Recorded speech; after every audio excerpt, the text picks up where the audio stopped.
Welcome to the Spotlight Series podcast. I'm your host, Slick Sean. Man, I got the dopest gig in the world. I get to have conversations with entertainers and entrepreneurs and listen to their inspiring stories. You can stream the podcast at spotlightseries.net, watch on Roku TV, Facebook Watch, IGTV, and listen on all podcast platforms. In a world full of darkness, the spotlight is on you. What's good, world? This is Slick Sean, the host of Spotlight Series podcast. We have an author, a speaker, and a tech expert. Welcome, Trina L. Martin, to the Spotlight Series podcast. How you doing? I'm doing well. Thank you for having me. Oh, thank you for coming. We're so excited to talk to you about all the great things that you do. Oh, thank So, you. first of all, where are you from? Well, I'm originally from Chicago. I currently reside in Houston, Texas. So I've lived many places in between, but right now I'm in Houston. So, how long have you been in Houston? Been in Houston for approximately 10 years now. 10 years. And Houston, that city is so huge. The funny thing is I've never even been to Houston. That's crazy, but I've definitely got to come because I see there's a whole lot of Black businesses and restaurants because I love to eat. So I see a Oh yeah. lot of great businesses and restaurants there. Yeah, it's amazing. The Black culture here. You can come and get you something to eat, and of course, Chicago's my hometown, so I'm partial to Chicago. With the food and everything. But Houston is not far behind. For sure. Yeah, Chicago is another place that I have not been. But I heard Chicago, the pizza, all that stuff is popping in Chicago. Yeah, you got to get past the pizza. Everybody says pizza when they hear about Chicago, but we got so many other things. You got to get you a Italian beef sandwich. That's what Oh, you need. wow. Nice. So tell me about your upbringing. So you a little bit of Chicago, a little bit of Houston. So tell me about how you grew up and how life was growing up. So I have a story that many probably will be surprised at, but I grew up in Chicago. I'm the youngest of four children. I had a verbally abusive mother growing up, and I always say she was a mother out of duty, not of love. So I got the brunt end of that because I was the last person at home. My siblings are fairly much older than me, so they were out doing what they could, with their own lives, and that really affected me. It tore me down.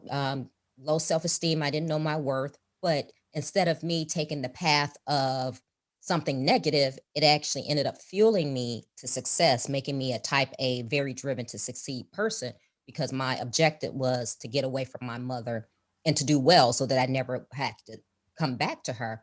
So I ended up doing that, being the first person in my family go to college, Alabama A&M, went there, ended up joining the military. I've just retired last November after 30 years of service. I was a naval officer. So I have traveled the world. I've lived in many places, and yeah, that upbringing was very pivotal to me. It actually about 10 years ago, I ended up having to do really a lot of personal development and self work on that because I found that my childhood was creeping up in a lot of things that I did within my life, even though I was so successful professionally. Personally, there was a lot of things that I had to deal with. So I had to do that, but it fueled me to be who I am today. Yeah, and that's the great thing about, going through tough times is that a lot of times it either makes you or breaks you and for the most part it makes a lot of people, Hmm. and I'm glad that you are the person that you are and Yes. that it hasn't affected you clearly because you're doing so many Right. great things. Thriving. So, are you a girl dad? You know, I never knew my dad. I never knew my dad. It was just my mom. And um, I have a daughter, and I don't know if she's a girl dad to say, because, she's a lot like me as far as just personality wise. So that was something I never had the joy of being or knowing. But I'm a mom, so that's the most important thing to me right now. Yeah, I know. It's funny you say that because my dad, him and my mom, they separated. I want to say when I was two, And I never really knew him either, but I had an uncle who was instrumental in my life, and that was really good for me as a young, black male growing up to have a father figure. Oh yeah, it's funny because I never knew my dad, but I have two brothers who are older brothers, and they thought they were my father, but but I have a girl and a boy, and even though I'm not married anymore, they are close to their father, so I'm glad they have that relationship. Oh, perfect. So I heard you say that you went to A&M. I'm actually from Huntsville in Atlanta. She's in Huntsville right now, Yeah. and we both represent A&M. Yeah, So absolutely. that when I saw that, I was like, "What?" So I saw that you Yes, enlisted in the army and you put yourself through school. Is that what I yes. saw? Yes, being the first one in my family to go to college, I self-financed. I had to pay for it on my own because, like I said, I had a verbally abusive mother, but she really wasn't able to do um, to support me financially, and then emotionally, she didn't either. But I finished my first year at A&M, and as you both know, I was like, man, I need a way to continue on because my goal was I have to graduate, and I saw people who were in ROTC and started talking to them, and they were saying, okay, I'm in ROTC, but I also do this reserve thing where I can get paid or whatever. So after my first year at A&M, I joined the Army. And this was back in 1990. So I did that. And the story I tell is the recruiter, he gave me the story, right? We've all heard the story about recruiters, but he was saying, oh, well, here's this job where you're going to get a $20,000 bonus. And of course, I'm a poor college kid, and I'm like, wow, really? What is it? He was like, oh, it's doing chemicals. And I took that as a chemist. I was like, oh, so I'll be a chemist in a lab and everything. He was like, yeah. Well, Desert Storm was going on at the time, and I was in getting on the list, being the first one of the first people called to go because what I thought was chemistry ended up being nuclear biological chemicals. And we know back in that time with Saddam Hussein and Desert Storm, that's what we were fighting over. We thought he had chemical weapons. And I was like, oh my goodness, this is not what I signed up for. I didn't know this was what I was going to have to go through. And fortunately, at the last minute, I didn't have to go to war, but I did 3 years in the Army before transferring to the Navy. Nice. So I see that you're a speaker and also an author. So how long have you been writing? Oh, you know what? I published my book last year, last January. And, it's something, it's funny because I went back looking through some old journals and I saw that that was my goal to write a book. But Mhm. I didn't remember that at the time when I wrote the book. I wrote the book kind of as um a healing process for me. Like I said, I had done my self work and I thought about, I said, there's other people who probably have gone through some things that I've gone through because that upbringing that I had, even though I was successful, I ended up making a lot of mistakes in my life and in my personal life. And it stemmed from not knowing my worth and just settling and going for like men and relationships that I shouldn't have. And Mhm. for a long time, that weighed on me. I thought, well, I've made so many bad mistakes and poor decisions that who would want me, or, I'm my past. And then I had to realize my past doesn't determine my future. So I wrote the book writing that to let people know what my journey was and what my outcome was, which is okay, I turned that negative into a positive to succeed. And I wanted to let other people know that their past doesn't define them. And no, regardless of what mistakes you have made, you can still overcome. Yes, and I've wanted to write a book for many years, but I have never took the time to sit down and write the darn thing. But You I've wanted should. to. But I'm always inspired by people that actually done that. Sat and wrote the book, and what's the name of the book? So my book is titled From a Mess to Amazing: 7 Steps to Create the Life You Deserve. And you can pick up that book anywhere. But if you go to my website, you can purchase the book. And I also created a workbook to go along with that. So that's complimentary. So when you buy the book, you can just download that from my website. And what's the website? www.trinalmartin.com. So my name. Got you. So y'all out there, y'all hear that. So if y'all want to go from a mess to amazing, y'all make sure Mm-hmm. y'all go to that website and get that book. Yeah. So how long have you been speaking? If I add up all the years as far as being a naval officer and everything, I've been speaking probably about close to 20 something years. And this has just been my passion again, almost like writing a book. I always wanted to inspire people and speak. So I decided a few years ago to get a coach and start doing it professionally. And it's been the most rewarding thing that I have done. Yeah. How have people in positions of authority impacted you? And that's one of the things I speak on, but they've impacted me in several different ways because, of course, you have people who are positive, and then you have the people who are negative, or the good leaders and the poor leaders, and they both have impacted me. The poor leaders have made me say, you know what, I don't want to be like that person. I want to do better, or this is how I can change this environment or do better. And then the people who were positive, I ended up learning a lot and getting a lot of mentors. I had one gentleman who was my mentor, not, we didn't sit down and say, okay, you're going to be my mentor, and that type of thing. But I ended up learning a lot from him, and he ended up really being a good ally for me in a lot of situations. And that's something that growing up early in my career, I never knew about. And if I could tell anyone anything today, is find someone who's a mentor and who can be your ally. Yeah, I totally agree. I joke with people that I know throughout the entertainment business about them being my mentor. I'm your mentee, but it's important to have somebody that you look up to professionally and they inspire you. Yes.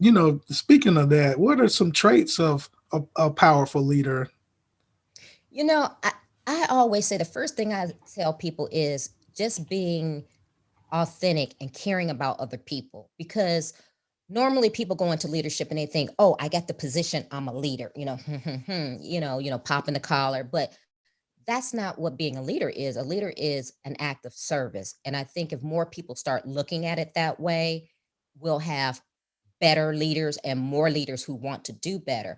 So genuinely caring about people. And I had to tell the story of how I had a job, and the guy who was like my second line supervisor, he would see me every day and he would say, "Oh, hi Trina, how you doing? How are your two boys?"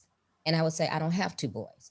And he would repeatedly do this. And then finally it dawned on me. I said, this guy don't care anything about me, because if he did, he would know I don't have two boys, and I wouldn't have to keep repeating it to him. So that really let me know whether someone is genuine and whether they care about you or not. And that's something simple. Is, you may not know my children's name, but the fact that you're saying, how are my two boys, when I have a boy and a girl, that's something that's something you should know as a leader, and especially if you really care about your people. For sure, it's definitely telling when people don't know details about you that they should, or they just show you that, hey, I'm not really invested in you, but what you can do for me.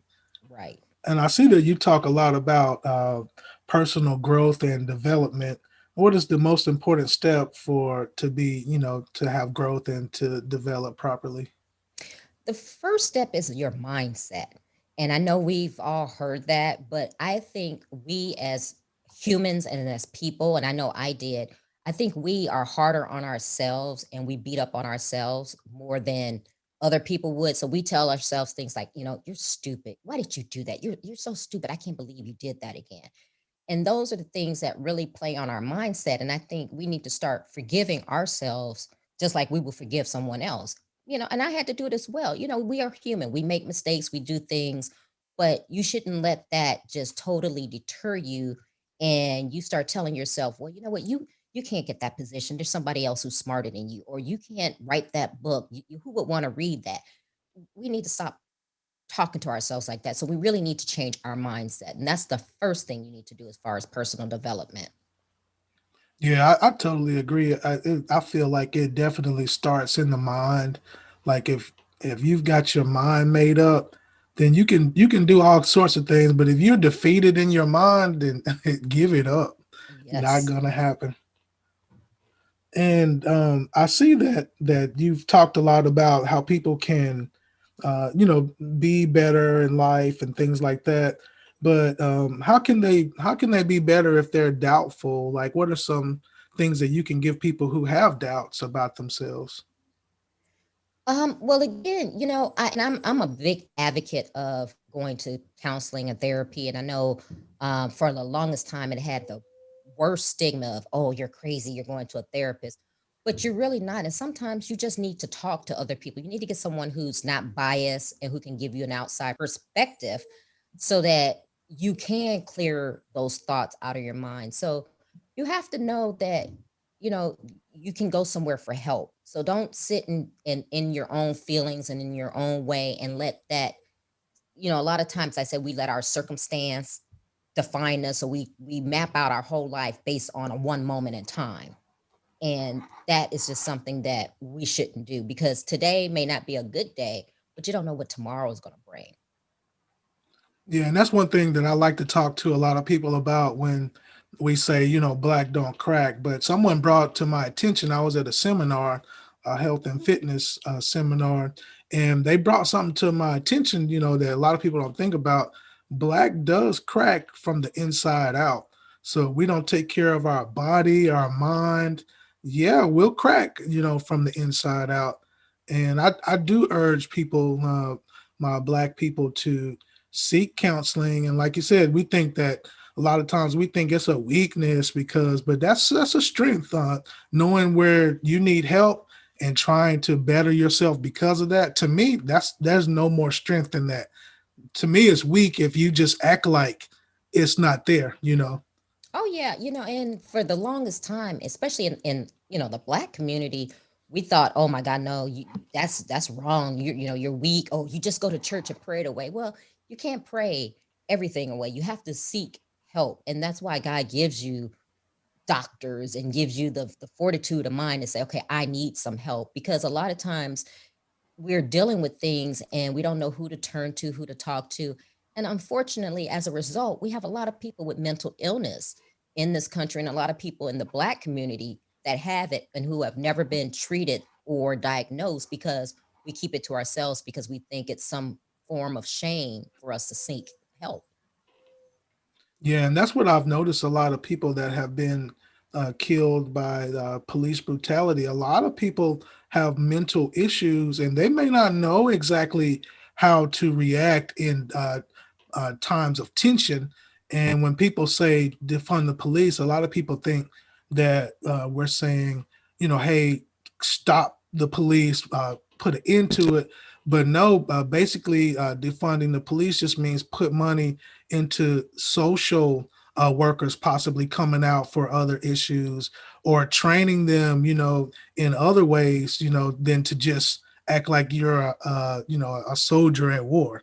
Right. So yeah, we definitely need to do better, as far as a community, as far as our mind. We definitely need to Mhm. fix, because think about it, like when you see all of these murders and injustices, it's tough, it's tough on your mind. And I feel like we all need to go under some sort of counseling because of everything that we've been through, just because we're black. Oh, absolutely. And and it's sad to say, but those people who we've seen in the news who may have gotten killed and we find out they had mental illness or something wrong with them, it's a shame, but the people around them, their loved ones, should have been helping them, should have said, you know what, you need to go seek help, or I'm going to take you for help. Don't just let that person, that they're off or something's wrong, and you just Mhm. let them go about their way, because no one should be killed because they have a mental illness. But when that's what happens when you're left untreated and no one cares about you, it's very sad, and it's ending up being a epidemic in this country, where you see more people who have mental illnesses that are getting guns and shooting up people, and or being shot by the police or someone else, and it's all because the people around them who really know them are not taking that time to say, we need to get you some help. There's something wrong. We need to get you help. Or if they have you been taking your medicine? Mm-hmm. Have you been taking your medicine? Have you gone to check in with your doctor?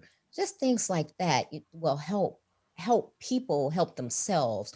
And the people who have the mental illnesses, I just can't believe that they wake up one day and say, oh, I'm going to go out and act crazy and be killed by the police. They don't know any better. So that's up to us as a community, us as family members, to help them stay healthy. We all want to look good in our body, right? We all go to the gym. We want to eat right.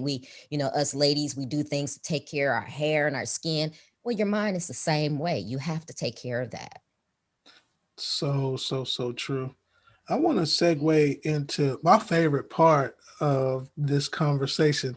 So you're a tech expert? Oh wow. Come on, tell me about that. He's I, so I call excited. myself a techie, but I feel like I don't even hold a candle to your tech skills. Talk to us about this Oh my tech goodness. expertise. Well, for 2 decades, I was a computer programmer and I worked for some major corporations, and I'm not going to do any name dropping, but I, programmed their multi-million dollar systems and maintained them.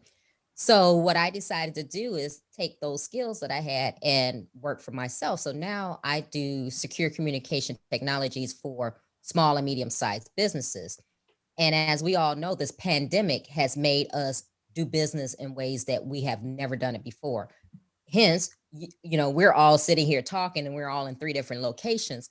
Well, the small and medium sized businesses that don't have IT departments and don't have the money that they think they have to do business, I want to help them, and I want to help them communicate securely, because we all know that hacking is a thing, and it's not a matter of if, it's a matter of when.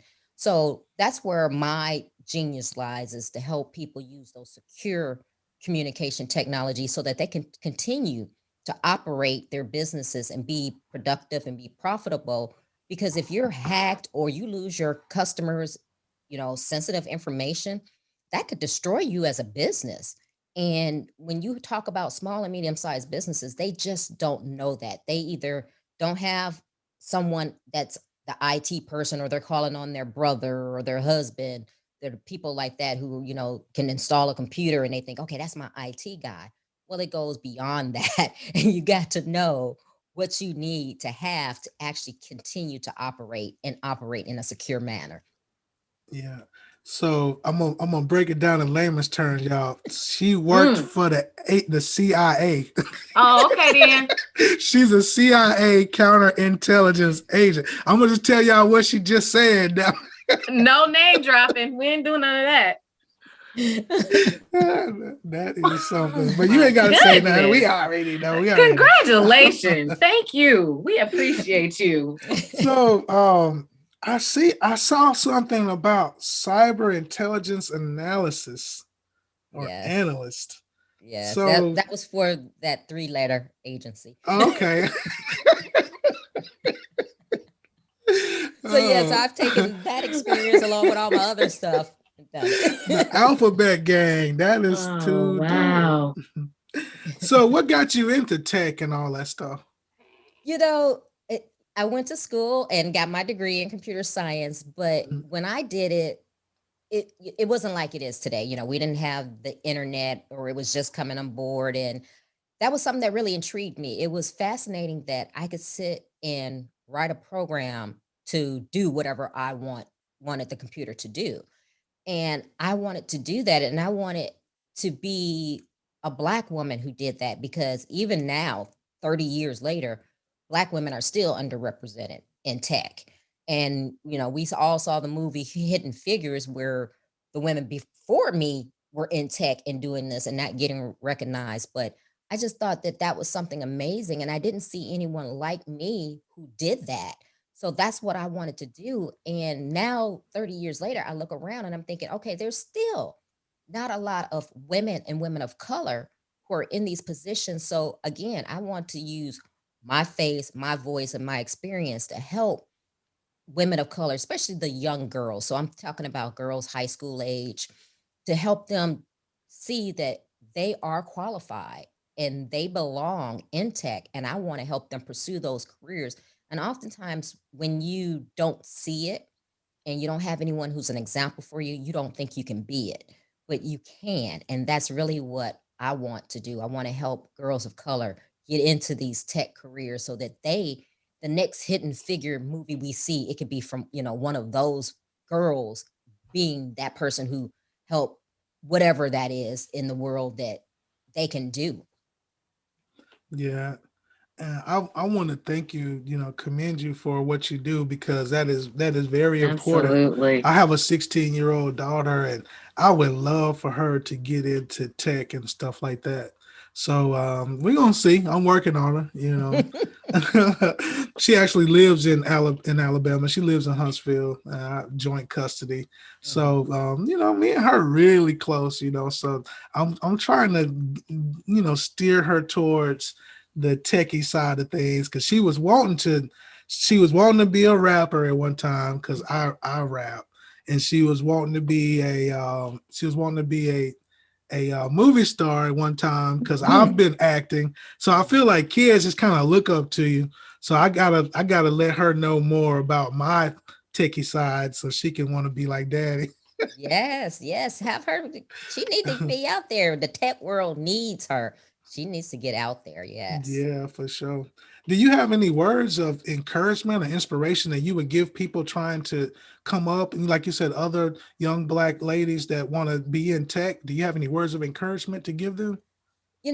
My word of encouragement would be just do it. You are qualified. I don't care who you see. I know the landscape doesn't look like you, but you belong. You're qualified and you're smart enough to do it. So don't ever think that you're inferior, because you're not. That's great. And also, did you have anything that you wanted to leave us with before you go? Any last words? My last word would be, and I have to go back to my book, but regardless of what your past may have been, don't make a permanent decision based off a temporary circumstance. So, meaning your past doesn't define you. If today you're not having a good day, don't think that your life is over, because it's not. Keep going, keep striving, whatever it is that you want out of life, you can achieve it. So, don't give up. So there, y'all heard it. You can achieve if you just believe. I want everybody to follow Miss Martin at www.trinalmartin.com, and she's on IG, Facebook, and Indeed, looks like, and YouTube and Apple Podcasts. And before you go, Yeah. talk to us about the podcast, because you got so much going on. Oh my God. Talk to us about the podcast. Oh my God. What do you do on the podcast? Oh my goodness. Yeah, I do have a lot going on. I do. You reading it. My email is next level at trinalmartin.com. Okay. But my podcast is called Trina Talk, and I would like to have both you and Atlanta on, because I think this would be amazing. Are we coming? Yes, it's motivational, it's inspiration. I talk to leaders, business owners, people who have done amazing things in their life, and I've talked to people all over the world from Israel on down. But they just come and they tell their story, they inspire people, and what I do that's different than others is I'm unscripted, but I also have people talk about some of their failures as well as their successes, because we all know that the happy moments, which I call it the Instagram life, because everybody wants to put the Instagram life out, right? I'm living my best life, you know. We always talk about that. we always do that, right? But really, your failures are what help you propel to that success. So I love when I talk to people who are these million-dollar business owners or these big CEOs, and I'm like, okay, well, you're there, but tell us what you did along the way that may have been a mistake or whatever. And people are so willing to talk about that, because they know that if it had not been for those mistakes, they wouldn't got to where they are. So that's what we do on Trina Talk, and it's empowering and it's inspirational, and I just really love it, and I know that the listeners get a lot out of it. Oh yes. Yeah. Me and Atlanta will definitely pull up to the I Trina would love Talk. to. Yes. Love to. So, everybody, this has been such a great show. I've enjoyed, the knowledge that we've been soaking up from Trina. And I just want to let you know, Trina, that in a world full of darkness, the spotlight is on you. Thank you so much. Thank And you we for signing having out. me. Thank you. Thanks for watching Spotlight Series Podcast. I'm your host, Slick Sean. You can follow on Facebook, Spotlight Series Podcast, on IG, spotlight.series1. You can stream the podcast at spotlightseries.net, watch on Roku TV, Facebook Watch, IGTV, and stream on all podcast listening platforms. In a world full of darkness, the spotlight is on you.